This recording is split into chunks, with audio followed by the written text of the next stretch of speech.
नमस्कार, स्वागत है आपका जनगणमन 24/7 पर।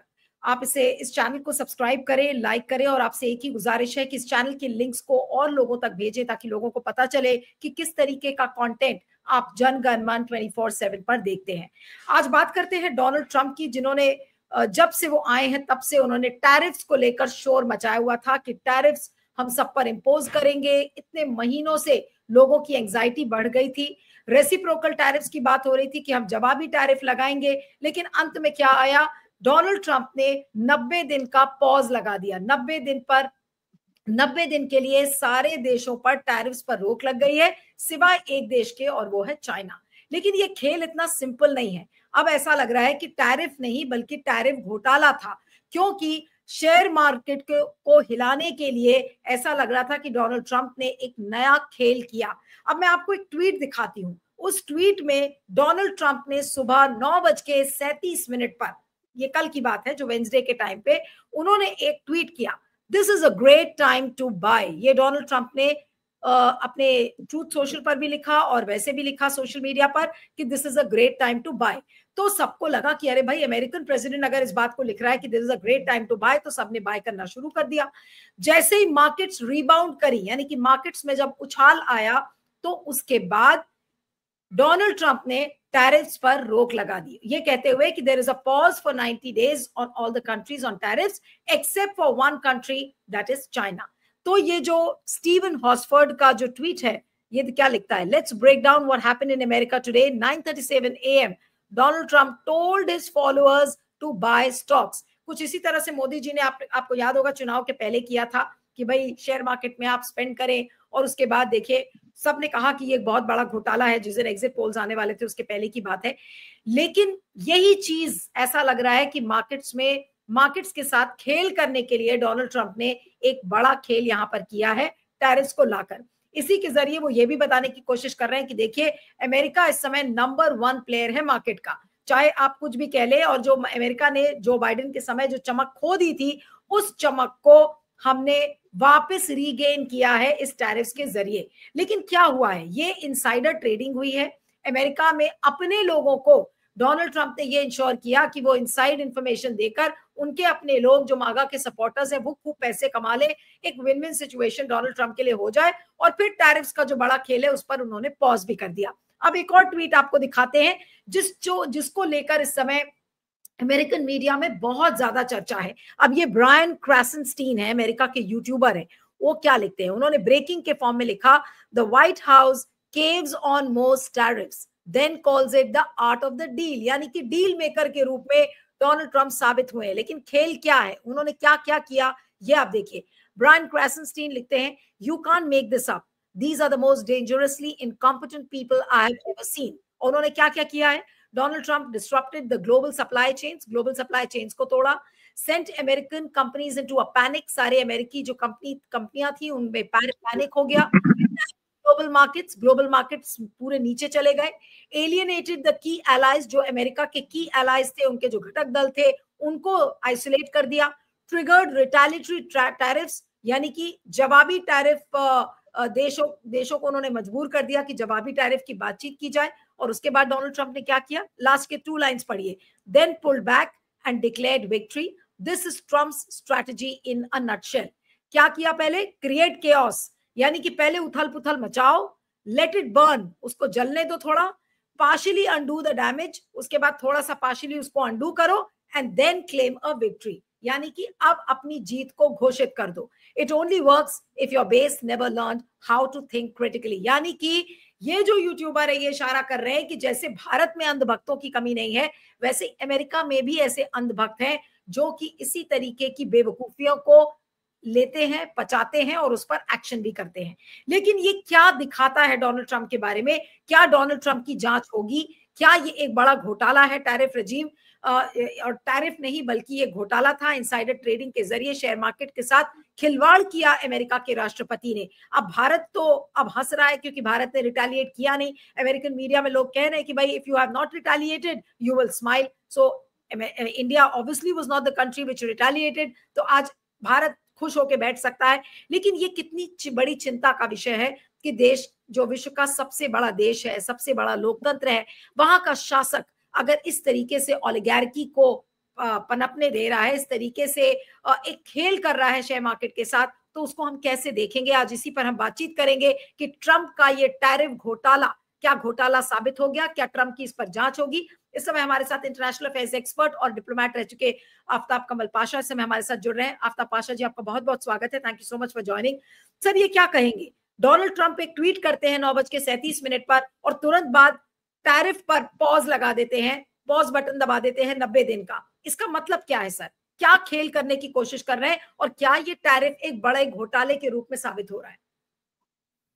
जी, ये तो बहुत शर्मनाक बात है कि सबसे ताकतवर इकोनॉमिकली, पॉलिटिकली और मिलिट्रीली जो देश है, सुपर पावर अमेरिका, पूरी दुनिया से खिलवाड़ कर रहा है और मैनिपुलेट कर रहा है मार्केट और वहाँ के लोगों के सेंटिमेंट्स और गवर्नमेंट्स को डिस्टेबलाइज एक तरीके से स्टॉक मार्केट के जरिए करने की कोशिश कर रहे हैं। देखिए, बेसिकली डोनाल्ड ट्रंप जो है पिछले 40-50 सालों से ये बिजनेसमैन है। इसने कई घोटाले में शामिल है और इसके तरीके जो अपनाए हैं रियल एस्टेट में वो बहुत क्वेश्चनेबल हैं और ये इनकम टैक्स वगैरह से डॉज करके यहाँ तक पहुंचा है और ये जो भी इनके एडमिनिस्ट्रेशन में है, चाहे वो सेक्रेटरी ऑफ स्टेट हो या डिफेंस हो या जो भी हैं, ये सब डोनाल्ड ट्रंप के साथी हैं, बिजनेस पार्टनर्स हैं और इलॉन मस्क से लेके मार्क जकरबर्ग वगैरह सब इन कॉर्पोरेट गायन से ये जीता है इलेक्शंस और जो टैरिफ की बात उसने की तो अमेरिका के वॉल स्ट्रीट स्टॉक मार्केट में काफी उथल पथल हुआ। एक एस्टिमेट के मुताबिक 5 ट्रिलियन के करीब स्टॉक मार्केट में अमेरिका को लॉस हुआ और दूसरा जो कंजर्वेटिव एस्टिमेट है वो 11.5 ट्रिलियन बताते हैं।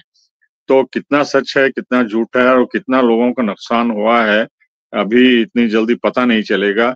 लेकिन ये टैरिफ को लेके ट्रंप ने जो है खिलवाड़ जो किया है, ये अमेरिका का जो डिक्लाइन हो रहा है इसमें एक और नेल इन द कॉफिन जो जिसको बोलते हैं अंग्रेजी में वो है, क्योंकि जो इंटरनेशनल रूल्स बेस्ड ऑर्डर की वो खुद धज्जियां उड़ा रहे हैं स्टॉक मार्केट को मैनिपुलेट करके और टैरिफ को इस्तेमाल करके दूसरों के स्टॉक मार्केट में और लाखों करोड़ों लोगों की जो संपत्ति स्टॉक मार्केट में डालते हैं वो वाइप आउट हुआ है, नुकसान हुआ है, लोगों का बहुत नुकसान हुआ है और इसे कभी भी माफ नहीं करेंगे। और जिस तरीके से वो डबल पॉलिसी यूक्रेन में और गाजा में कर रहे हैं और यूनाइटेड नेशंस को चैलेंज कर रहे हैं, WTO को चैलेंज कर रहे हैं और इंटरनेशनल इंस्टीट्यूशंस को जो अंडरमाइन कर रहे हैं, चाहे वो ICJ हो, ICC हो या विड्रॉल फ्रॉम WHO हो,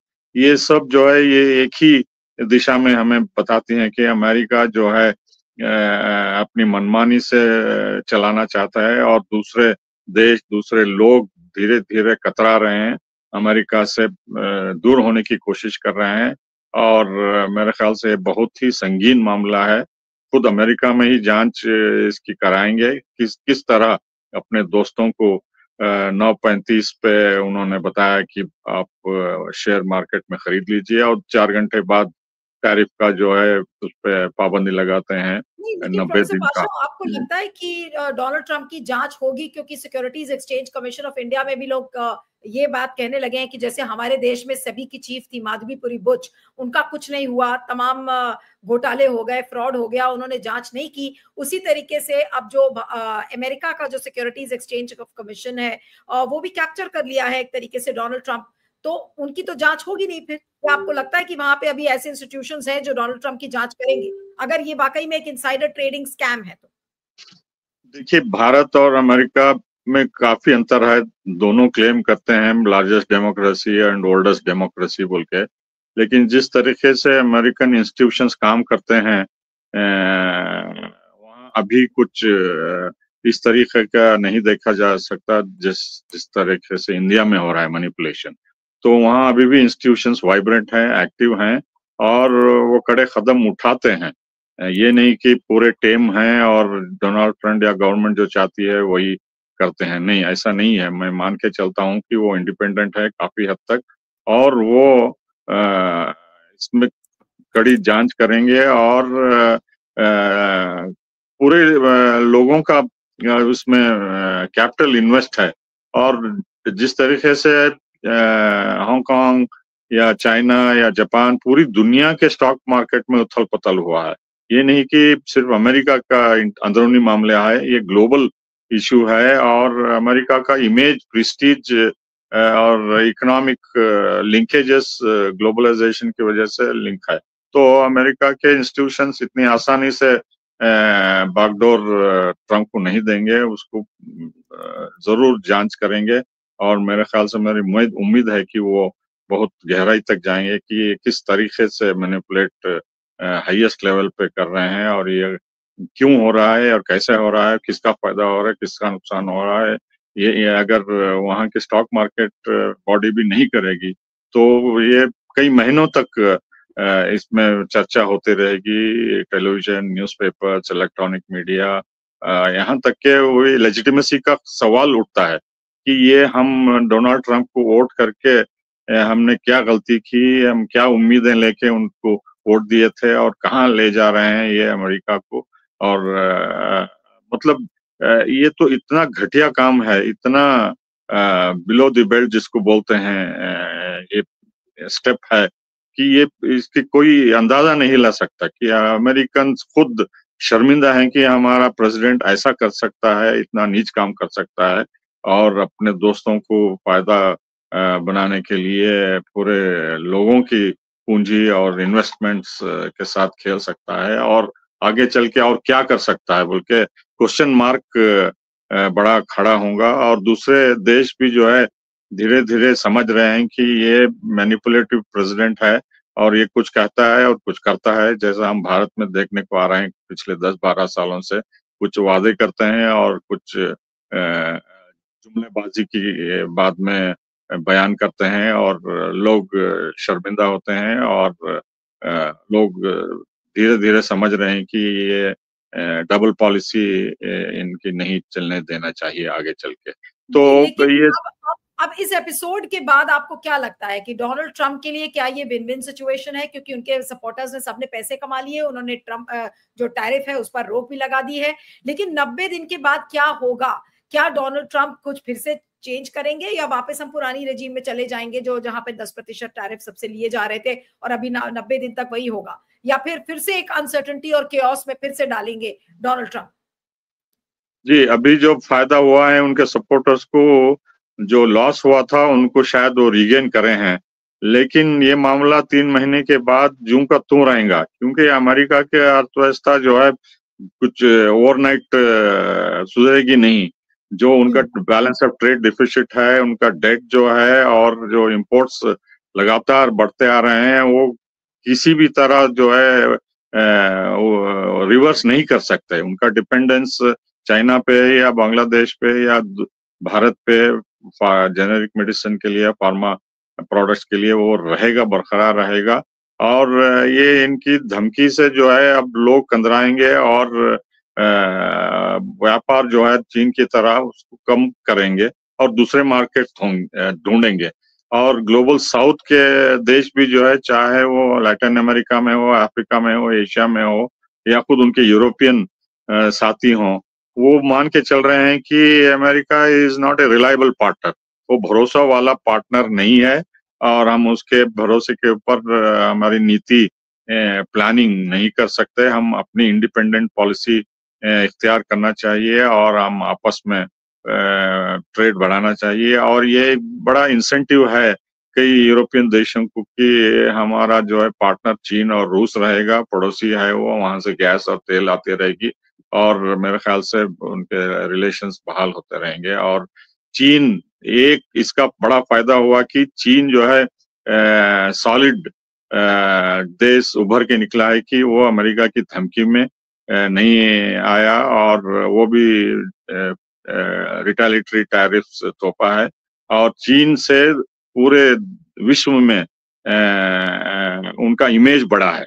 अमेरिका का अगर घटा है तो चीन का इमेज बढ़ा है, और वो ताकतवर देश बन के उभरा है।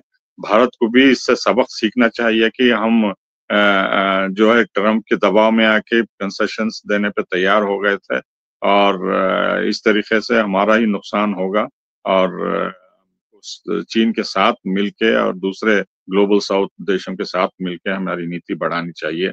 अगर हम भरोसा करते हैं अमेरिका के ऊपर, ये रिलायबल पार्टनर ही है, इकोनॉमिक पार्टनर भी नहीं रहेगा, स्ट्रेटेजिक पार्टनर भी नहीं रहेगा। मेरे ख्याल से हमें दोबारा रीवैल्यूएट करना होगा हमारी पार्टनरशिप को अमेरिका के साथ। बिल्कुल, लेकिन एक बस चलते-चलते एक सवाल और करूँगी प्रोफेसर पाशा कि अब कुल मिलाकर ये क्या लग रहा है कि क्या ये पूरा इनसाइडर ट्रेडिंग का एक खेल था? डोनाल्ड ट्रम्प ने एक बड़ा खेल किया और क्या अब अमेरिकी राष्ट्रपति डोनाल्ड ट्रम्प को लोग घोटालेबाज की तरह याद करेंगे कि किस तरीके का बड़ा घोटाला किया, अपने लोगों को पैसे मदद की उनको कमाने में और कमाने के बाद उन्होंने टैरिफ को एक बड़े घोटाले में तब्दील कर दिया? जी, इससे साफ ज़ाहिर होता कि वो इसका इरादा ही नेक नहीं था। इसका इरादा जो है खराब था, बुरा था और इसको मैनिपुलेट करने की वो पूरी प्लानिंग किए थे और इनके सपोर्टर्स को देखिए। दूसरी बात यह है कि ये टैरिफ के खिलाफ खुद अमेरिका में रिवोल्ट हो रहा था। कॉर्पोरेट सेक्टर भी नाराज थे कि इससे नुकसान होने वाला है, हम रिसेशन में चले जाएंगे और हमें इन्फ्लेशन बढ़ेगा और इंडस्ट्रीज जो आने वाले हैं वो भी नहीं आएंगे।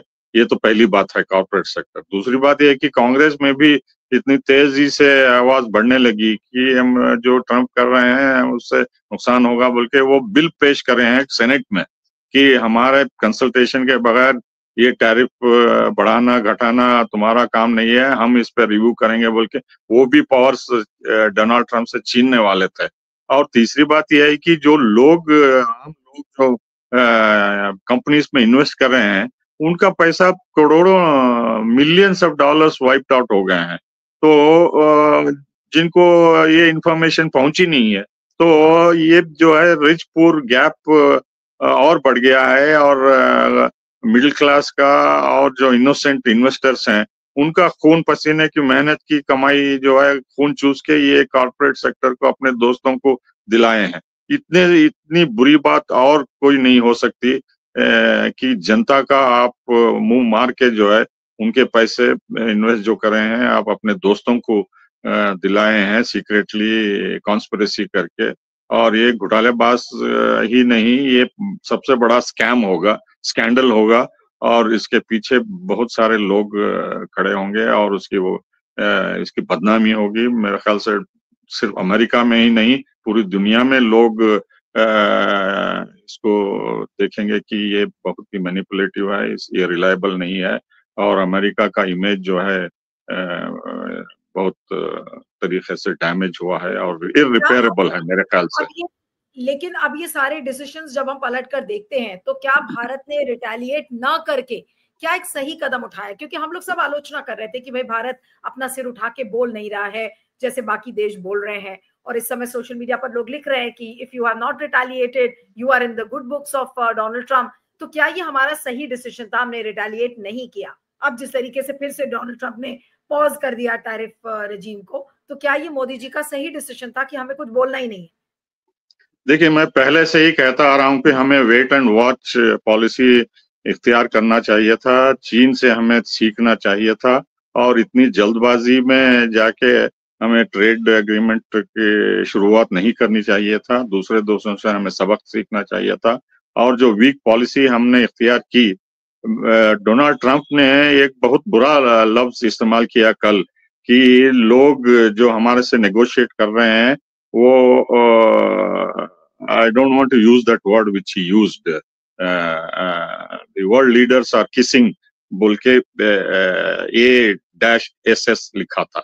तो इससे शर्मनाक बात लफ्ज और क्या हो सकती है? जो जिस तरीके से भारत ने जल्दबाजी बता के रिटेलिएटरी टैरिफ से बचने के लिए या जो चीन और कनाडा यूरोपियन देश और दूसरे देशों के लिस्ट में आने से बचने के लिए हमने इतनी जल्दबाजी दी और हमने कुछ रिटेलिएटरी टैरिफ के बारे में कुछ नहीं कहा, यहाँ तक कहा कि हम रिटेलिएटरी टैरिफ नहीं डालेंगे बोल के। तो इससे शर्मनाक पॉलिसी और क्या हो सकती है कि हम जो है इतने वीक और कमजोर देश दुनिया के सामने पेश कर रहे हैं अपने आप को कि हम दूसरों से सबक सीखने के लिए तैयार नहीं है।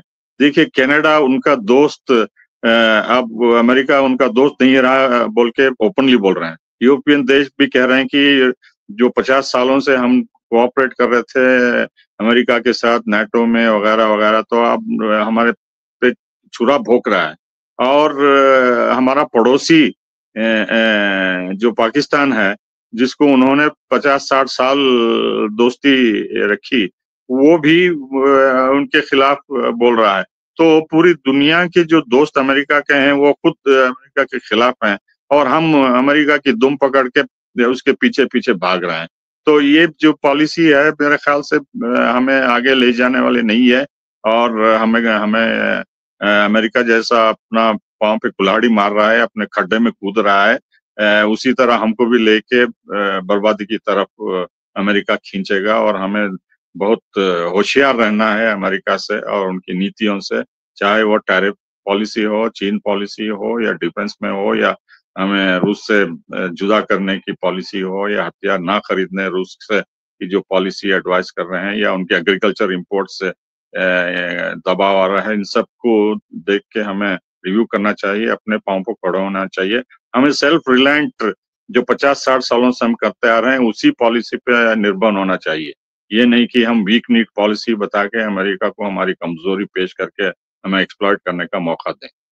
जी। लेकिन बस एक लास्ट में आखिरी सवाल, उसके बाद कार्यक्रम को खत्म करती हूँ कि ट्रंप की जांच कोई होगी या नहीं होगी अगर ये इतना बड़ा घोटाला था टैरिफ के नाम पर इनसाइडर ट्रेडिंग के जरिए?